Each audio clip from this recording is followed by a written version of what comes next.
Russia Ukraine যুদ্ধের দীর্ঘ ৩.৫ বছরের পথচলায় আবারও এক নতুন অধ্যায় যুক্ত হল। ইউক্রেনীয় সেনারা ইতিহাসের অন্যতম বড় ড্রোন হামলা চালিয়েছে রাশিয়ার অভ্যন্তরে। এবার লক্ষ্যবস্তু কেবল সীমান্ত শহর নয়, বরং রাশিয়ার উত্তর পশ্চিমাঞ্চলের বিশাল কিরিশ তেল শোধনাগার। স্থানীয় সময় রাতভর আকাশ জুড়ে গর্জন করেছে ড্রোন বিধ্বংসী মিসাইল আর বিস্ফোরণের শব্দ। রুশ প্রতিরক্ষা মন্ত্রণালয় জানিয়েছে অন্তত ৩৬১টি ইউক্রেনীয় ড্রোন তারা ভূপাতিত করেছে। এর সঙ্গে যুক্ত ছিল ৪টি গাইডেড এরিয়াল বোমা এবং একটি মার্কিন তৈরি মার্স ক্ষেপণাস্ত্র। তবে সব প্রতিরক্ষা সত্ত্বেও কিরিশ শোধনাগারের আকাশের আগুনের লেলিহান শিখা দেখা যায় কিছু সময়ের জন্য। লেনিনগ্রাদ অঞ্চলের কিরিশ শোধনাগার রাশিয়ার শীর্ষ ২ তেল শোধনাগারের একটি। প্রতি বছর প্রায় ১৭.৭ মিলিয়ন মেট্রিক টন অপরিশোধিত তেল এখানে প্রক্রিয়াজাত হয়, যা দৈনিক হিসেবে দাঁড়ায় ৩,৫৫,০০০ ব্যারেল।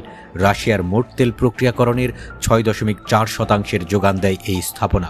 অর্থাৎ কেবল একটি স্থাপনায় হামলা নয়, বরং রাশিয়ার অর্থনীতির হৃৎপিণ্ডে আঘাত হানল ইউক্রেনের ড্রোন বাহিনী। লেনিনগ্রাদ অঞ্চলের গভর্নর আলেকজান্ডার ডোজনেনকো জানান, কিরিশির আকাশে ৩টি ড্রোন ভূপাতিত করা হয়েছে।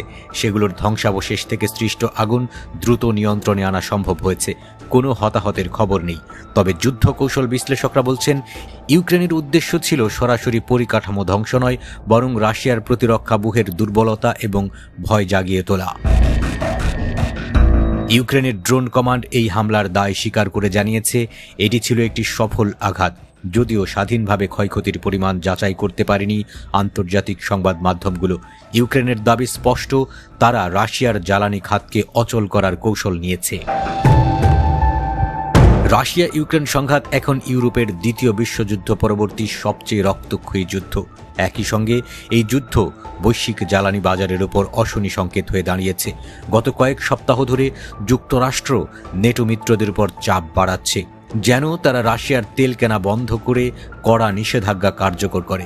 মার্কিন প্রেসিডেন্ট ডোনাল্ড ট্রাম্প শনিবার বলেছেন, নেটো দেশগুলো যদি একযোগে রাশিয়ার তেল ক্রয় বন্ধ না করে, তবে যুক্তরাষ্ট্র এককভাবে নতুন নিষেধাজ্ঞা আরোপ করবে না। অন্যদিকে ইউরোপীয় ইউনিয়ন ইতিমধ্যেই ঘোষণা দিয়েছে ২০২৮ সালের মধ্যে তারা রাশিয়ার তেল গ্যাস আমদানি সম্পূর্ণভাবে বন্ধ করবে। তবে ওয়াশিংটনের প্রত্যাশা এই সময়সীমা আরও কমানো হোক। এই ড্রোন হামলার পরদিনই রাশিয়া নিজেদের সামরিক শক্তি প্রদর্শন করে। প্রতিরক্ষা মন্ত্রণালয় জানায়, তারা বারেন্টস সাগরে একটি জিরকন হাইপারসনিক ক্রুজ মিসাইল পরীক্ষা চালিয়েছে। পাশাপাশি বেলারুশের সঙ্গে যৌথ মহড়ায় অংশ নিয়েছে সু-34 যুদ্ধবিমান। বার্তা পরিষ্কার, রাশিয়া এখনও যুদ্ধের ময়দানে পরাজিত নয়। ইউক্রেনের ড্রোন হামলা ও রাশিয়ার পাল্টা মহড়া এই টানাপোড়েন দেখিয়ে দিচ্ছে যুদ্ধ থেমে নেই, বরং প্রতিদিন নতুন মাত্রায় পৌঁছাচ্ছে। কূটনৈতিক টেবিলে শান্তির আলাপ চললেও আকাশে ও স্থলভাগে যুদ্ধের বাস্তবতা ভিন্ন কথা বলছে। একদিকে ইউক্রেন চায় রাশিয়ার জ্বালানি অর্থনীতিকে পঙ্গু করতে, অন্যদিকে রাশিয়া বারবার জানিয়ে দিচ্ছে তারা দীর্ঘস্থায়ী যুদ্ধের জন্য প্রস্তুত। প্রশ্ন রয়ে যায়, এই সংঘাত শেষ পর্যন্ত কাকে ক্লান্ত করবে?